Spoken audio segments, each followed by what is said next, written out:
In many schools, engineering isn't taught as a standalone subject. For those schools, it's often left to the science, mathematics and technology teachers to introduce the subject.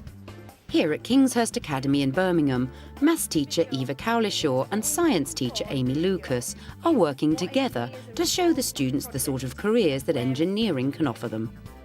What we're looking for in the video is what engineers are involved in the project and where is the engineering. There is a range of engineering disciplines that could be introduced into the classroom, from the obvious ones such as electrical or mechanical, through to the less familiar areas such as bio or chemical engineering.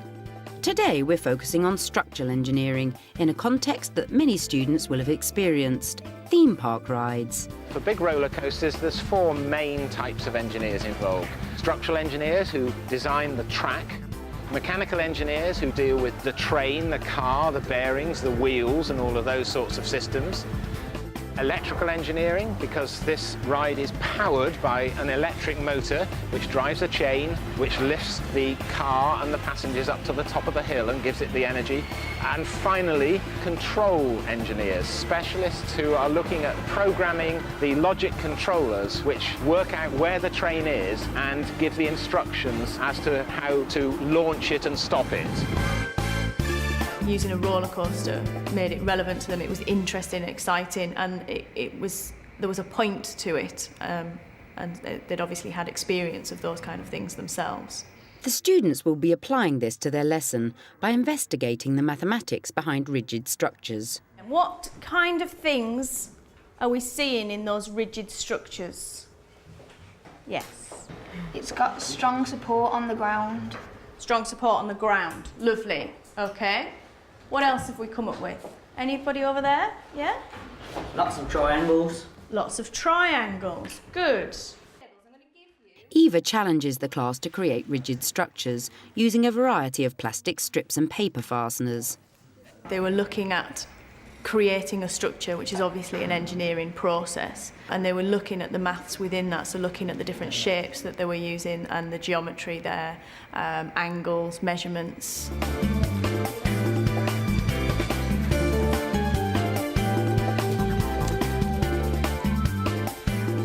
Okay, Ali, what have you found out?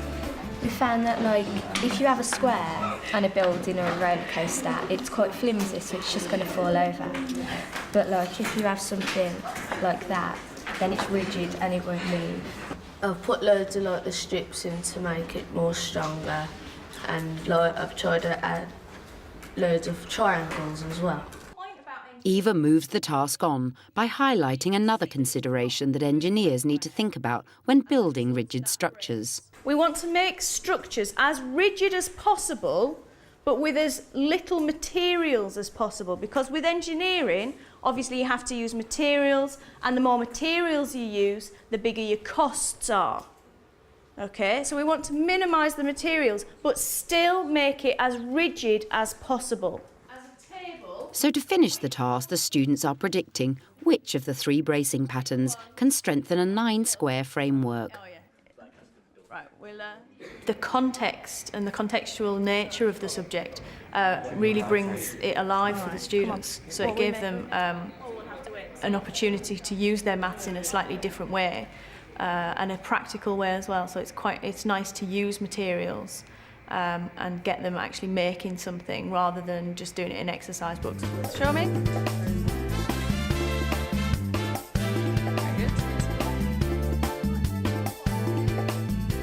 Liam, do you want to explain what's happened there? Because there's like nothing in the middle to like hold the middle together, like the two ends just like folding so that the middle just disappears. Okay, so the end structures are still rigid, but because of that middle bit, yeah, it's disappearing. Okay, that's lovely. Right, the middle one then. Is it rigid? Yeah. Sure? Wiggle it for me. Okay, looks pretty steady. Well done, lads. And the last one. So, is it a rigid structure? No. No. Okay. So that one's not a rigid structure. Initially, they think that maths is something that they need to do to finish school and to get a job. But I think this one particularly, they could actually see the application and they could see for a different career and for a career that they might be interested in, like building roller coasters, the kind of engineering that they'd have to do and therefore the kind of maths that they would have to do. Say I wanted to be like making roller coasters when I grew up, then I'd have to learn maths to think of just like measurements. Loads of kids enjoy roller coasters and they don't think about it as a job much, but it would be an interesting job.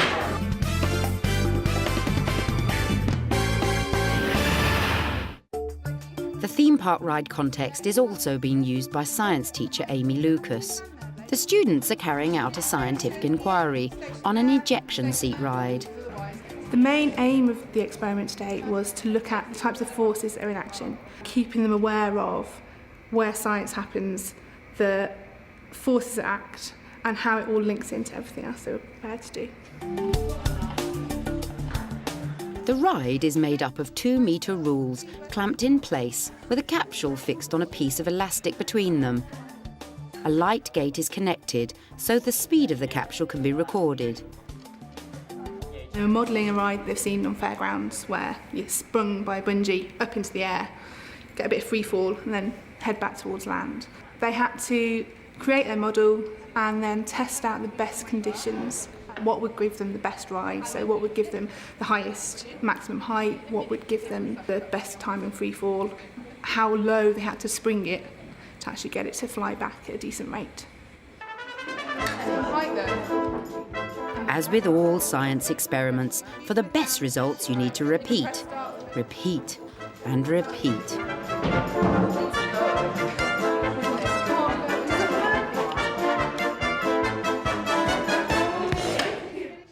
What did you notice? What sort of patterns did you spot? As we changed the distance that we pulled the elastic down, the speed gradually got quicker. Amy moves the experiment on by getting the students to think about what they can change to improve their ejection seat ride model. The distance of how far the rulers are apart. Okay, brilliant. So you can make it so your supports are massively over here and see if that affected it. You could have them much closer together. What else could you do? The length of the elastic that you have. Could you change the capsule because the weight of it could also pull it down? Okay, so you could change what your capsule's made of.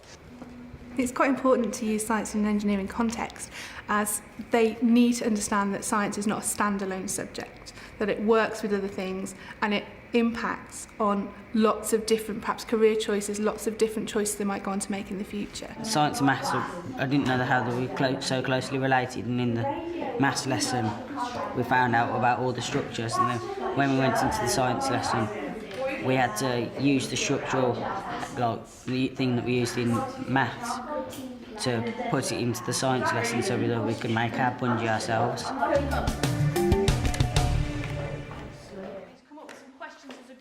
For the final task of today, the students will be taking part in a mock interview. This provides an opportunity for Eva and Amy to consolidate the learning and for the students to practice the skills that they would need when applying for a job. Some of the class will play the interviewees, applying for the role of a structural engineer.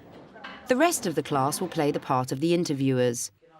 Eva works with the interviewers to formulate questions that they think will help them choose the right candidate, some related to the maths and science that they have been studying. We could ask about what would be dangerous, because if they know the danger points, then they'll probably know the safety points as well. Why are you asking them about their hobbies at the beginning? Because to get them relaxed and so they're easy to talk to. Why do you think they need to be able to be good at working with other people? So that they don't have arguments, so that, just to keep it as a good team, so they know what they're doing. Okay.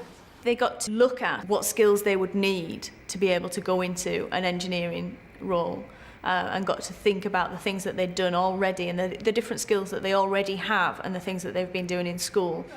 Amy works with the interviewees, who have to complete an application form and try to predict the questions they may be asked. I think it's be quite a hard job, so I think that if they had some previous work, then it'd help them. For my hobbies and interests, I've put building roller coasters. Would that be a good one? It might be, yeah. Okay. Is it true? Yeah, I love making them all the time. I think the surprises came from the options that they chose to put down for hobbies and things. So I think they were sort of thinking a bit too rigidly to that I'm going for an engineer's job, I'd like to be this, I will stick my hobbies to be engineering based. 3 candidates, Ali, Amy and Liam, are going head to head in front of the panel.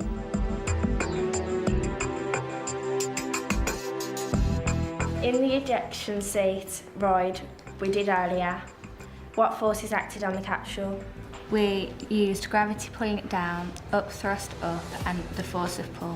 What experience have you had in engineering at school or in other jobs? I've had lots of experience, as in today I made a small scale model of an ejection seat. After you had seen the ride you made this morning, what improvements do you think you could have made? We could have tightened the string a bit, so like it could have made it go up a bit higher, bounced it a bit more. Thank you very much. As the interviewers head off to make their final decision, how do the candidates think it went? It went okay. It was a bit shaky.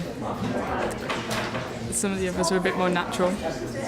It was quite scary because, I mean, in a real interview for a job, it probably would be quite scary as well. They all seem to have the same hobbies. They all listen to music, watch telly and build models. Amy said that she had lots of experience, but Liam had no jobs but was taking OCT, maths, science. But it's whether we want to have someone with experience or someone new with new ideas. Probably we need someone that's a bit fresh and a bit like that could maybe bring something new. For the candidates, it feels like time has stood still. But who do they think will win? Nice. Well, Ali was better, naturally. Ali. I think maybe Liam, because he had loads of ideas. So we all decided? Yeah. I think the interviewees panicked a little in the final activity. They were very, very brief in their answers. I think if they hadn't perhaps had the whole weight of all of the people watching, they might have explored a bit around their responses. It's the moment of truth. We decided that the person we want to have the job of engineer is Liam.